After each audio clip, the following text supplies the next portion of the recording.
অনেককে তো পুলিশে ধরে নিয়ে গেছে। অনেক কি খুন? সেই শ্রমিকের মামলা মিনিমাম 10 বছরের জেল। আমি অনেকরে পুলিশের কাছে দেই। ঘন্টার মধ্যে আমি অনেককে থানার বাইরে দেখতে চাই। স্যার আপনি অনেক জুতা মেরে গর্দন করছো তোমার। হ্যালো ভিউয়ার্স, স্বাগতম আপনাদের সবাইকে জুথি এন্টারটেনমেন্ট এর আজকের এই বিশেষ ভিডিওতে। জনপ্রিয় নাটক গরিব ঘরের রাজপুত্র এর 23তম পর্বে আমরা এমন কিছু নাটকে মোড় দেখেছি যা গল্পের মোড় পুরোপুরি ঘুরিয়ে দিচ্ছে। বৃষ্টির জীবনের এক করুণ সত্য আর রাতুলের অহংকারের পতন সবকিছু নিয়েই আজকের এই রিভিউ ভিডিও। চলুন শুরু করা যাক।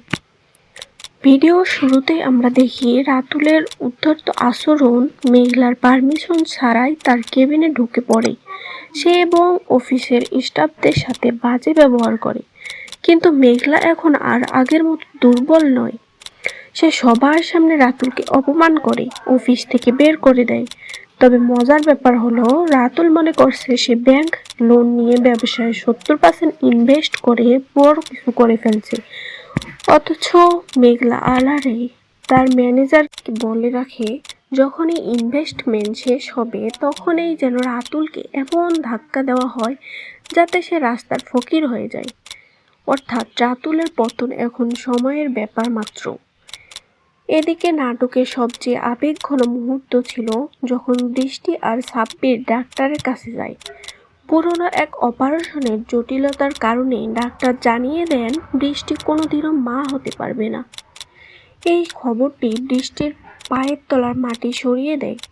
সে অনিককে কতটুকু ভালোবাসে তা আমরা বুঝতে পারি যখন সে নিজের শারীরিক অক্ষমতার কথা ভেবে ভেঙে পড়ে, কারণ সে জানতেন অনিক বাবা হতে কতটা আগ্রহী। অনিকের সন্দেহ ও সাব্বিরের চিঠি নাটকের উত্তেজনক মোড় আসে যখন অনিক বৃষ্টির ব্যাগে সাব্বিরের লেখা একটি পুরনো প্রেমের চিঠি খুঁজে পায়। বন্ধুর বিশ্বাস ভঙ্গ করার অভিযোগে সে সাব্বিরকে প্রচণ্ড অপমান করে। ঠিক সেই মুহূর্তে সাব্বির এক বড় সত্য সামনে আনে। সে জানায় চিঠিটি বর্তমানের নয় বরং তাদের ভার্সিটি জীবনের। সাব্বির বৃষ্টিকে ভালোবাসলেও বৃষ্টি সবসময় অনিককেই ভালোবেসে এসেছে, এমনকি নিজের পঙ্গুত্বকেও সে বড় করে দেখেনি।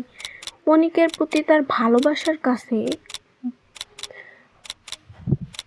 বন্ধুরা বৃষ্টির এই আত্মত্যাগ কি অনিক বুঝতে পারবে? আর মেঘলার চালে রাতুল কি সত্যিই সব হারাবে? আপনাদের কি মনে হয়? কমেন্ট করে আমাদের জানান। ভিডিওটি ভালো লাগলে লাইক দিন এবং আমাদের চ্যানেলে নতুন হয়ে থাকলে সাবস্ক্রাইব করে পাশে থাকুন।